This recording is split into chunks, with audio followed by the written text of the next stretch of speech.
Sri Mulyani sentil Anies Baswedan soal anggaran. Jakarta, Menteri Keuangan Sri Mulyani Indrawati mengungkapkan masih banyak daerah yang belum melakukan realokasi anggaran. Realokasi ini ditujukan untuk menangani dampak virus corona. Saya juga akan menyampaikan ke seluruh kepala daerah. Ini nggak hanya untuk Pak Anies Gubernur DKI Jakarta. APBD di daerah ini masih banyak belum melakukan perubahan, katanya dalam telekonferensi Jumat kemarin, tanggal 17 April tahun 2020. Sri Mulyani pun menyinggung anggaran DKI Jakarta yang masih bisa direalokasi seperti belanja pegawai dan barang. Kalau kita lihat seperti tempatnya DKI gitu ya, belanja pegawai tinggi hampir 25 triliun, belanja barang 24 triliun. Saya tahu mereka bisa lakukan realokasi, refocusing.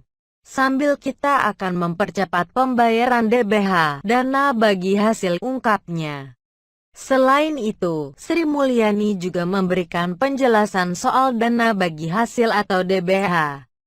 Ini untuk merespons Gubernur DKI Jakarta Anies Baswedan yang meminta pemerintah pusat segera mencairkan DBH. Menurut Sri Mulyani menjelaskan pembayaran DBH 2019 akan dilakukan setelah mendapat audit dari Badan Pemeriksa Keuangan (BPK). Yang Pak Anies minta DBH kami 2019. Setiap daerah. Jadi DBH tahun 2019 yang waktu itu kami bayarkan menurut UU APBN itu pasti berbeda dengan realisasinya. Maka apa yang terjadi pada akhir tahun APBN nanti? Buat laporan keuangan diaudit oleh BPK. BPK menyebutkan, oh ternyata penerimaan pajak sekian, maka DBH tahun lalu yang kurang bayar harus dibayarkan, kata Sri Mulyani. Nah, DBH 2019 ini biasanya kan itu sesuatu terjadi. Diaudit dulu oleh BPK sehingga BPK mengatakan, oh iya pemerintah kurang sekian. Audit BPK April sampai LKPPUU itu disampaikan ke DPR pada Juli. Sesudah jadi UU kami bayarkan. Itu biasanya dibayarkan pada Agustus-September, tambahnya. Sri Mulyani merinci DBH terbagi menjadi dua. Pertama, ada DBH 2020 yang dibayarkan berdasarkan asumsi penerimaan tahun 2020.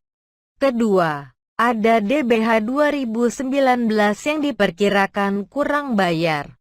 Ada DBH 2020 yang kami anggarkan berdasarkan estimasi penerimaan kita. Ada DBH 2019 yang diperkirakan kita kurang bayar karena mungkin dialokasi tidak sesuai kenyataan yang harus kita bayar, ungkapnya. Yang jelas pemerintah menyadari penerimaan asli daerah (PAD) berbagai daerah menurun saat ini. Maka itu, Sri Mulyani mengatakan akan membayarkan 50% DBH 2019 sembari menunggu hasil audit dari BPK. Nah hari ini berbagai daerah PAD turun, makanya Pak Anies bilang dibayar duluan kan itu DBH tahun 2019. Tekniknya memang harus nunggu dulu dari audit BPK. Namun, karena sekarang urgen maka kami memutuskan kita akan bayar 50% sambil nunggu begitu audit BPK, ya memang angka sekian. Ini untuk 2019 terangnya. Sementara, Dirjen Jenderal Perimbangan Keuangan (DJPK) Kementerian Keuangan Kemenkeu Astera Primanto Bakti mengatakan pihaknya telah mengeluarkan peraturan Menteri Keuangan (PMK) untuk mempercepat pembayaran DBH tersebut. Kita telah mengeluarkan PMK percepatan yang akan membayarkan sebagian atau 50% daripada DBH yang harusnya dibayarkan triwulan 4 kita akan dibayar April ini, terangnya.